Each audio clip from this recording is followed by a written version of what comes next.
Bismillahirrahmanirrahim. Assalamualaikum warahmatullahi wabarakatuh. Selamat siang semuanya.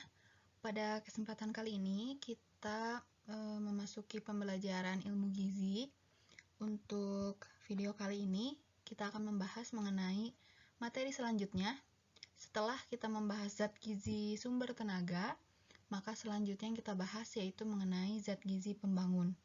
Nah, zat gizi pembangun di sini terdiri dari satu zat gizi, yaitu protein. Selamat menyimak.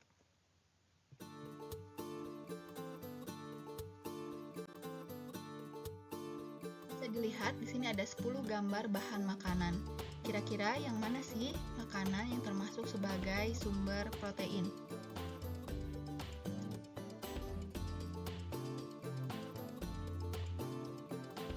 Oke, untuk dapat memilih nanti ke depannya, salah satu tujuan pembelajaran hari ini yaitu untuk mengetahui bahan-bahan makanan apa saja yang merupakan sumber protein bagi manusia. Kita mulai dari pembahasan ya. Protein atau proteos merupakan bahan organik yang terdiri atas asam amino dan merupakan bahan utama dalam pembentukan sel dan inti sel. Dijelaskan sebelumnya bahwa protein itu terdiri dari beberapa asam amino. Jadi ketika asam amino berkumpul atau menyatu, maka disebut sebagai protein. Pembahasan yang akan kita bahas ada 6 poin. Yang pertama itu ada kelompok asam amino, yang kedua yaitu fungsi protein, ketiga sumber protein, 4 jenis protein, kebutuhan protein, dan yang terakhir adalah efek kekurangan dan kelebihan konsumsi protein. Yang kedua, ini asam amino dikelompokkan jadi 2 kelompok. Yang pertama yaitu asam amino esensial dan asam amino non esensial. Artinya apa? Asam amino esensial di sini artinya asam amino ini dibutuhkan untuk tubuh dan tidak diproduksi di dalam tubuh. Sehingga asam amino esensial ini perlu diperoleh melalui makanan. Ulangi lagi ya, untuk asam amino esensial artinya asam amino ini dibutuhkan oleh tubuh karena tidak diproduksi di dalam tubuh. Untuk asam amino non esensial, tubuh dapat memproduksi asam amino tersebut. Nih ada beberapa contoh asam amino yang termasuk ke dalam non esensial. Artinya asam amino ini diproduksi di dalam tubuh sehingga kebutuhan untuk konsumsinya dari makanan tidak setinggi dari kebutuhan asam amino esensial. Lalu ke fungsi-fungsi protein. Yang pertama yaitu untuk pertumbuhan. Fungsi utama protein diperlukan untuk pembentukan otot dan perkembangan jaringan tubuh. Selain untuk pertumbuhan, protein juga berfungsi sebagai pemeliharaan untuk pergantian sel yang rusak, terutama pada orang dewasa. Artinya, protein pada anak hingga remaja itu umumnya berfungsi sebagai pertumbuhan, mengingat proses pertumbuhan dari anak dan sampai remaja di situ masih mengalami proses pertumbuhan yang pesat. Sedangkan pada orang dewasa, protein di sini utamanya berfungsi sebagai pemeliharaan sel. Apabila sel yang rusak, maka diperbaiki. Itulah fungsi dari protein. Yang ketiga, protein juga bisa menjadi sumber tenaga. Setiap gram protein menyumbang 4 kalori. Setelah karbohidrat dan lemak, maka protein akan dijadikan sebagai sumber tenaga, gitu ya. Jadi yang pertama diolah semoga masih ingat sebelumnya, untuk sumber tenaga yang pertama digunakan adalah karbohidrat, lalu lemak. Setelah kedua zat ini digunakan, maka protein akan dijadikan sumber tenaga oleh tubuh.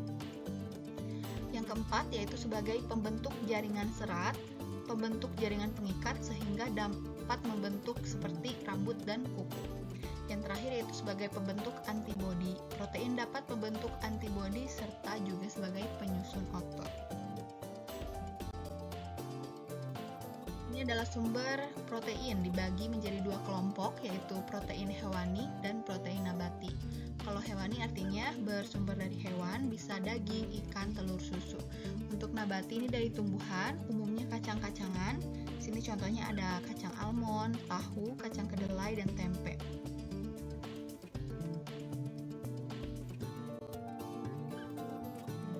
Ini untuk pengelompokan protein dari kandungannya ya. Untuk protein sempurna fungsinya yaitu mendukung pertumbuhan dan pemeliharaan jaringan.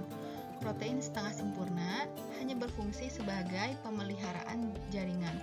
Protein tidak sempurna artinya protein yang sama sekali tidak sanggup mendukung pertumbuhan dan perkembangan.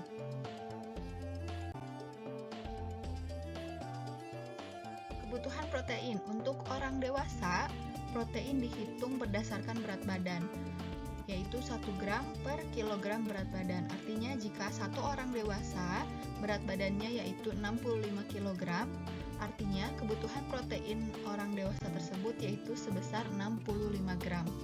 Sedangkan untuk anak-anak di sini lebih besar yaitu 2 sampai 3 gram per kilogram berat badan.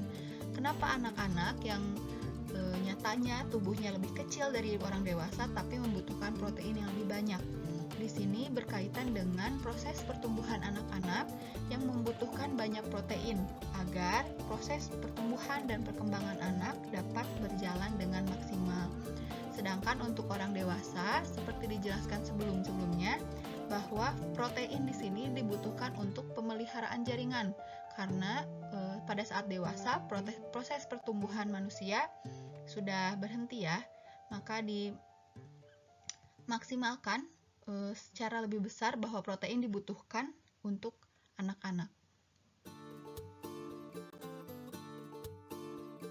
Nah, berikutnya bisa dilihat gambarnya yang sebelah kiri. Ada efek kekurangan asupan protein.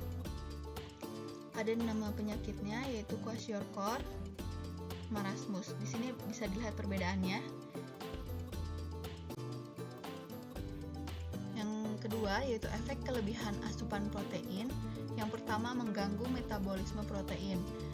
Mengganggu di sini maksudnya apabila protein dikonsumsi secara berlebihan, lebih dari yang seharusnya, maka tubuh kita pun akan terganggu karena kemampuan metabolisme atau pengolahan protein di dalam tubuh tidak sesuai dengan asupan yang terlalu banyak. Yang kedua, ginjal menjadi terganggu tugasnya. Yang ketiga, resiko obesitas. Kenapa mengkonsumsi protein bisa memicu resiko obesitas? Karena dilihat dari sumber makanannya ya. Tadi sumber-sumber makanan protein itu bukan berarti satu makanan hanya mengandung protein.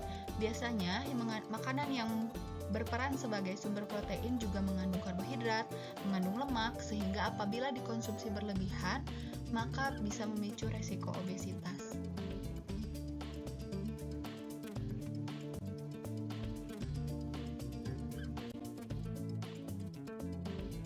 Untuk tugas mandiri, selanjutnya silahkan dijawab pertanyaan ini. Ada 5 pertanyaan.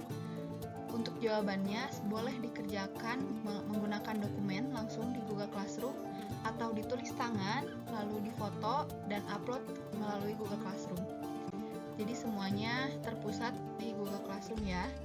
Untuk lembar dokumen maupun ditulis tangan, harap tuliskan nama dan kelas, serta soal pun ikut ditulis kembali.